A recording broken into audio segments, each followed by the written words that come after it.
आपकी आत्मा में बहुत कुछ शक्ति होती है, चार्ज होती है आपकी आत्मा इस कथाओं से।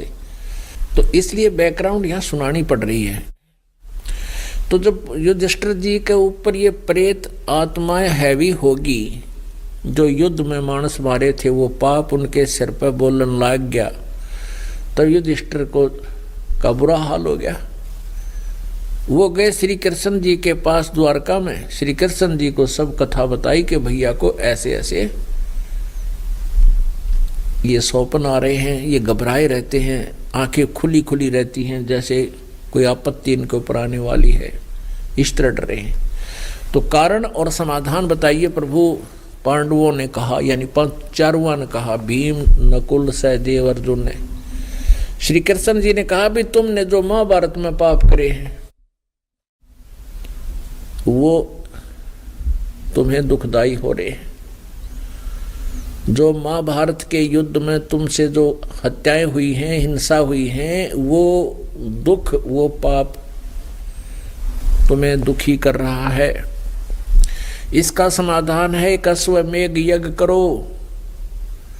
अश्वमेघ यज्ञ में आपने पूरी पृथ्वी के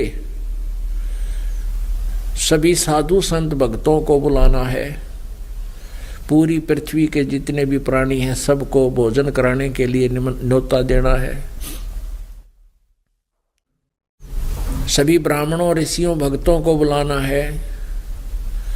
और वहां पर एक 5 मुंह का पंचमुखी एक शंख रखा जाएगा, अलग से सुसज्जित स्टेज बनाकर एक आसन उसका अलग रख दिया जाएगा, उसके ऊपर एक शंख रखा जाएगा। आपने देखे होंगे ना, ये मंदिरा बजा कर एक ऐसे लंबे लंबे गोल गोल से शंख होते हैं। वो किसी जीव होता है समुद्र में, उस समुद्र का, उस जीव का कवर होता है, ऊपर की बॉडी होती है, अंदर वो जीव होता है, वो मर जाता है तो उसको निकाल लेते हैं। उसमें थोड़ा सुराख कर कर फूंक मारते हैं, हवा से वो गूंज करता है। लेकिन ऐसा वो शंख, ऐसे 5 मुंह एक ही शंख के हों, ऐसा पंचमुखी शंख, और बगैर फूंक मारे, बगैर किसी आदमी के हैंडल किए, वो अपने आप आवाज करेगा, अलग रखा। और वो कब आवाज करेगा? जब सभी भक्त, संत, ऋषि, महर्षि और स्वर्गलोक के देवता भी बुलाने हैं, वो भी भोजन करेंगे। तो सब भोजन खा लेंगे, तब वो शंख बजेगा और शंख अपने आप आवाज करेगा, बहुत जोर की।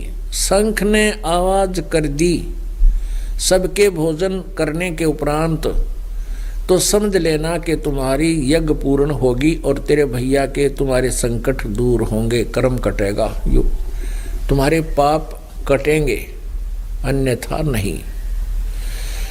अब उसमें ये अंडरस्टूड था कि इतना कुछ लोग बुलाने हैं, उनको खाना खिलाना है, तो लाखों करोड़ों का खर्च होना था।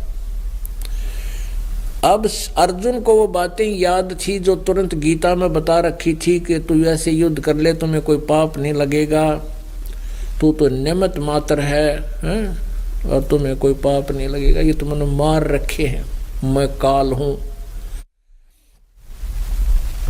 अब अर्जुन के मन में धक्का लगा कि गीता जी का ज्ञान देते समय, युद्ध करवाते के लिए तो भगवान ने कहा था तुम्हें कोई पाप नहीं लगेंगे, और आज भगवान कह रहे हैं वो पाप तुम्हें लग गए। अब अर्जुन के मन में तो आई ये बात कि भगवान ने पूछते लूं कि उस दिन तो आप क्या कह रहे थे भाई आपको पाप नहीं लगेंगे, आज कह रहे हो ये बंदूकघात का पाप तुम्हें लग गया। पर उस समय वो चुप हो गया इस उद्देश्य से कि यदि मैं अब वाद विवाद करूंगा श्री कृष्ण जी से कि आपने युद्ध के समय क्या बताया था मुझे कि तुम्हें पाप नहीं लगेंगे, और आज आप कह रहे हो पाप लग गए, तो भाई युधिष्ठिर ये सोचेगा मन में कि ये खर्च करना नहीं चाहते मेरे इलाज पर, ये मेरा ट्रीटमेंट करवा कर इसलिए प्रसन्न नहीं है कि खर्चा गणा हो रहा है, और इसलिए वाद विवाद कर रहा है अर्जुन। तो अर्जुन ने सोचा जय भाई के मन में यह बात घर करगी, ये मर जाएगा, इलाज नहीं कराओगा, ये नहीं कराएगा, ये ट्रीटमेंट, ये समाधान, ये यज्ञ नहीं करेगा, ये इतना नेक आत्मा है। तो इस बात को दृष्टिकोण मद्देनजर रख के अर्जुन चुप हो गया, छाती में मुक्का मार लिया एक देसी लैंग्वेज में, यानी सब संतुष्ट हुआ, सब्र कर लिया कि कोई बात नहीं, अब नहीं बोलूँगा, कुछ नहीं कहूँगा, लेकिन कांटा सा खटकता रहा उसके ये बात का। और करबद्ध होकर सभी पांडवों ने, चारों पांडवों ने कहा प्रभु आप जैसा आपका आदेश हो, आप समय रख दो उस यज्ञ का, वो धर्म भंडारा करना था यज्ञ, और स्थान बता दो। श्री कृष्ण जी ने समय और